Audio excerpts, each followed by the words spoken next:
Welcome to my talk, The Yoda of Sewing. I'm Leslie Rutland. In 2011, I created a website called The Seasoned Homemaker as a way to share simple sewing projects and help like-minded sewists connect with the joy of sewing.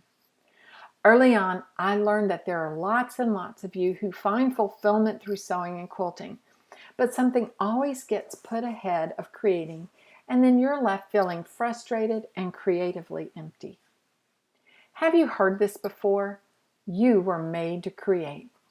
And because of this, I truly believe that embracing your own individual creativity is one of the secrets to a fulfilling life. When you put everything else in front of this, important things like family or friends, job, and even housework, eventually you come up empty because you've neglected an important part of your life: creative self-care. I'm going to share 6 ways you can begin the journey of embracing your creativity. Step 1, listen to your inner whisperings.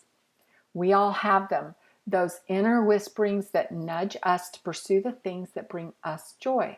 They push us to follow our curiosity. It doesn't matter where you are on your creative journey, these whisperings are pointing you toward inspiration. How do you recognize this true inspiration? Simply, when you think about it, you feel energized. Something lights up inside you, and that's how you know you found true inspiration. This happened to me at QuiltCon 2015. I had listened to an inner whispering about learning how to use color in quilts, so I signed up for a class on the subject. In the class, we learned about using half-square triangles to create designs. This is a basic quilting technique. However, something clicked in my brain, and from that moment, I was obsessed with quilting. I saw new shapes in everyday items. I thought of ways to incorporate other details, like applique, into quilts. I wanted to read more about quilting, look at books and magazines with quilt designs. I created tons of new Pinterest boards for different types of quilts. And by listening to those inner whisperings, I found my quilting niche, which is a blend of traditional and modern quilting. Listen to those inner whisperings and they will point you in the right direction. Step 2, resist the fear. Fear, that thing that stalls you and makes you resist the very thing that is calling out to you. Is this you? You have an idea for a quilt, so you sketch it out. You start doing the math, and then you remember that there are dishes in the sink and a stack of towels that need washing. Instead of working through the quilt math, choosing fabrics, and making the quilt a reality, you focus on something else and you never even get started on the quilt.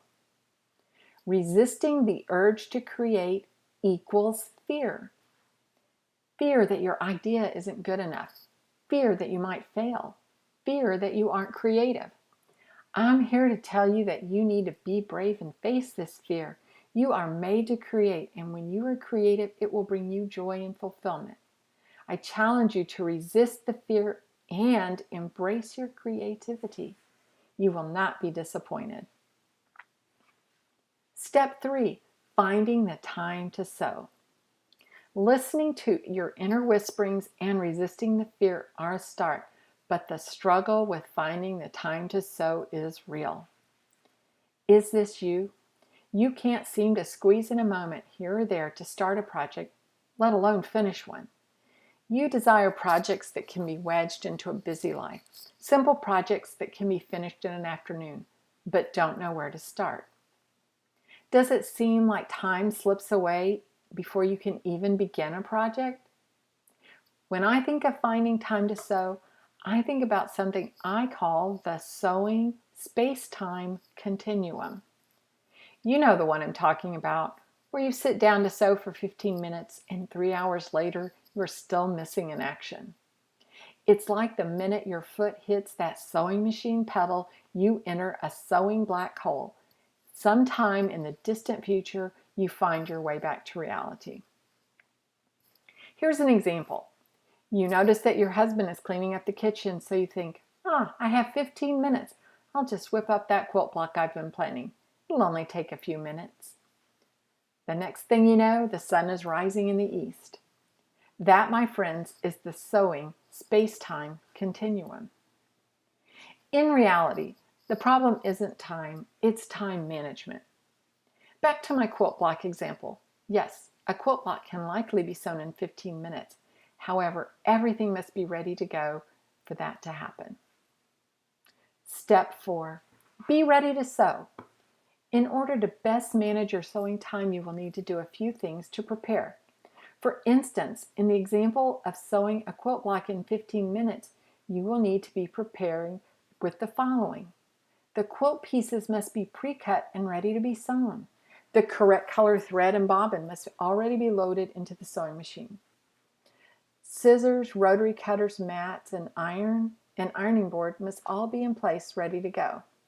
That way, when you can grab 15 minutes to sew your quilt block, all you have to do is run to your sewing space, sit down, and sew the block.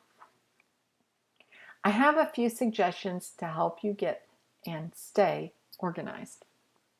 The sewing machine. If you can only sew in small units of time, then you will need to have your sewing machine ready to go. Be sure that the machine is cleaned and oiled from your last project. Have the correct needle for your project loaded into the machine. In an ideal sewing world, you would have a dedicated space for your sewing machine, and there would be an iron and ironing board close by.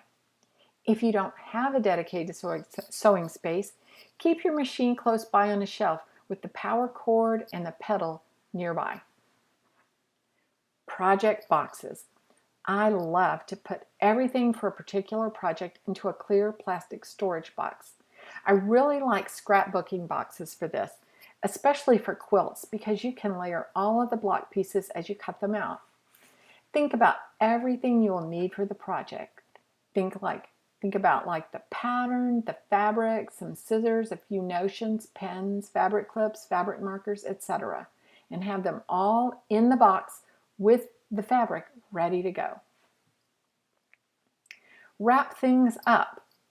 If you have a dedicated sewing space, a simple way to be ready to sew is by having everything you need for the project wrapped up or folded over together. That way you can have it set out next to your sewing machine, ready to get started at a moment's notice.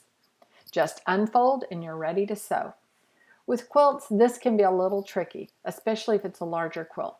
But for smaller projects like a pillow, a bag, or kids' clothes, this method works great.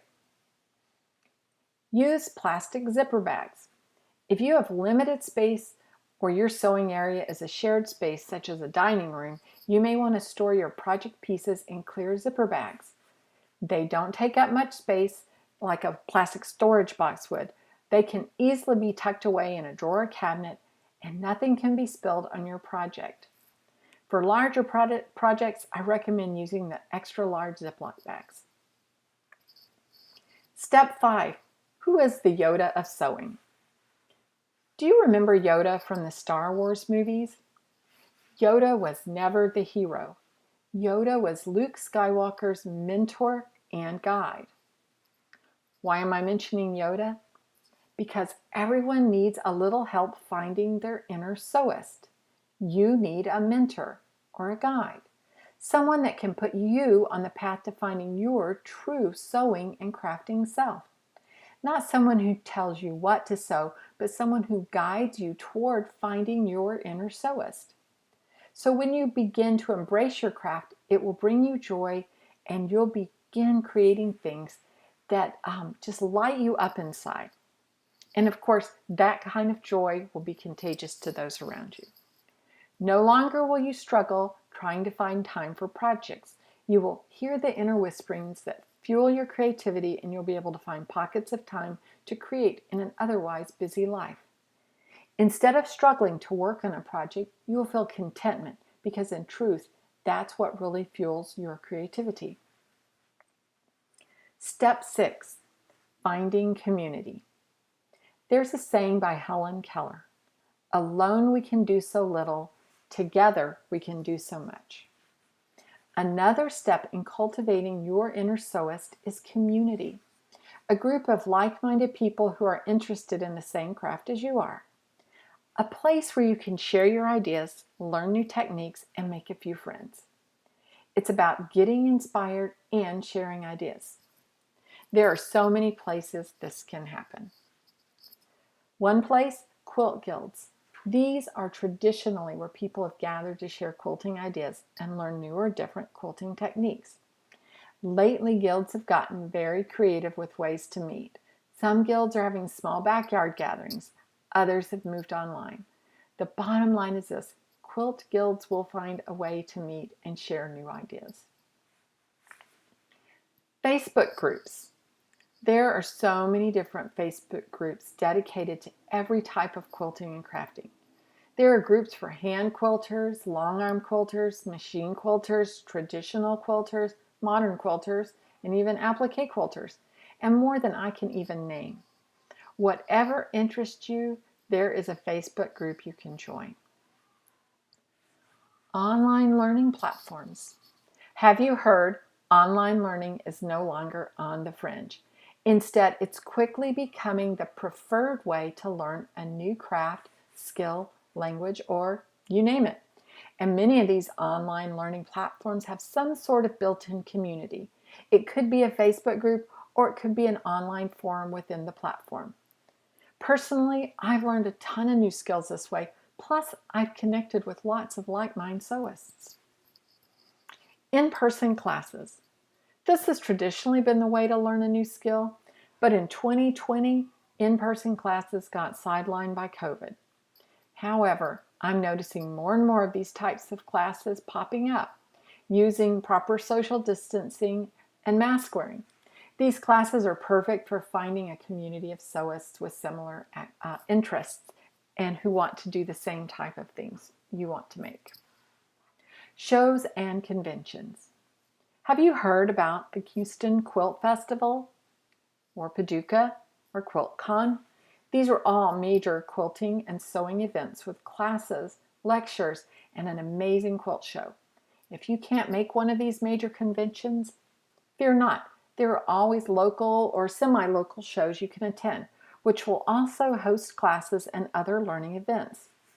These are one of the best ways to find local sewists who share a common interest. So I'd love to stay connected with you. Like I said, I'm Leslie, the seasoned homemaker, and I'd love to get to know you better. We can stay connected several different ways. The first way is by you subscribing to my newsletter at seasonedhomemaker.com.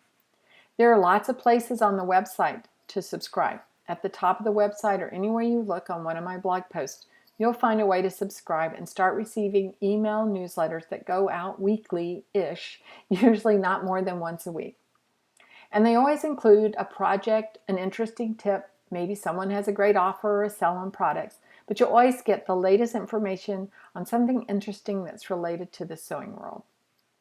And I have a free PDF available called 10 Proven Tips for Finding Time to Sew.